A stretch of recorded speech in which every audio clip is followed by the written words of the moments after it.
Okay, welcome back everybody. Today we're doing a painting from my neighbor Totoro. As you can see there, I've got my sketch already on the canvas, and what I'm doing is basically just filling in the big blue sky. You can see the cloud shape somewhat forming around the edge there. Yeah, this is going to be another painting that I take just in pieces. This time I'm going to go from background to foreground, so starting here with the background, which is the blue sky.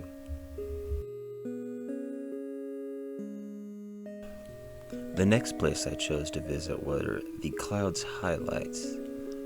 It created a nice contrast instantly against the sky, which helped me see more of the image as a whole instead of kind of just piece by piece, which is my process. You can see there it's mostly on the right and the left. I move the canvas around to get certain angles with the brushes. That's always very useful.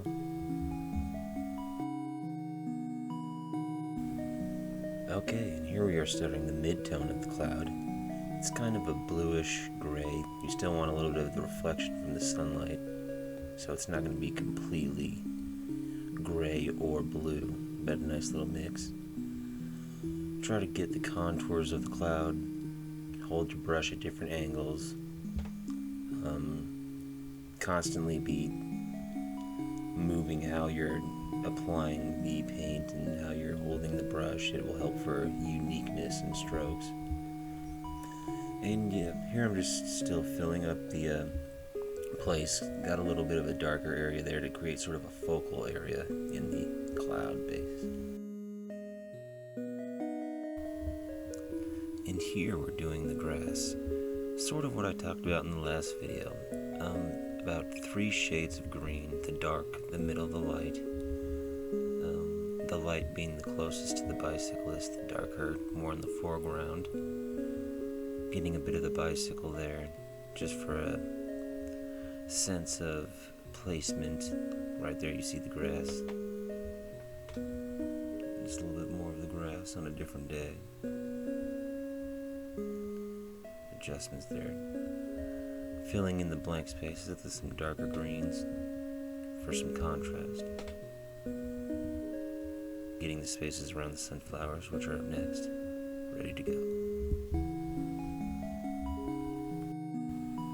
Okay, so here I am beginning work on the sunflowers, starting with the yellow petals first. It can be hard when you're doing something that's green against something that's also green. For example, the stem going against the grass. That's kind of where the different tones will come into place, your dark, your light, and your middle tone.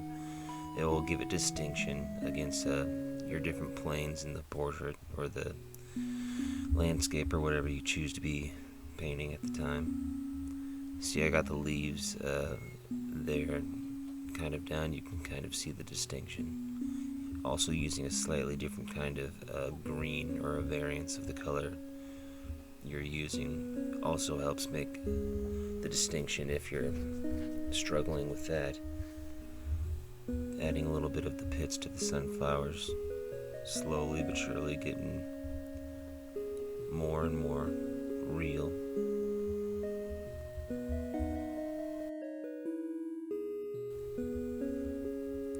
And here we begin work on the cyclist. Now the hardest part about this is just the small proportions, I believe. You're going to be working with a smaller brush, using smaller brush strokes.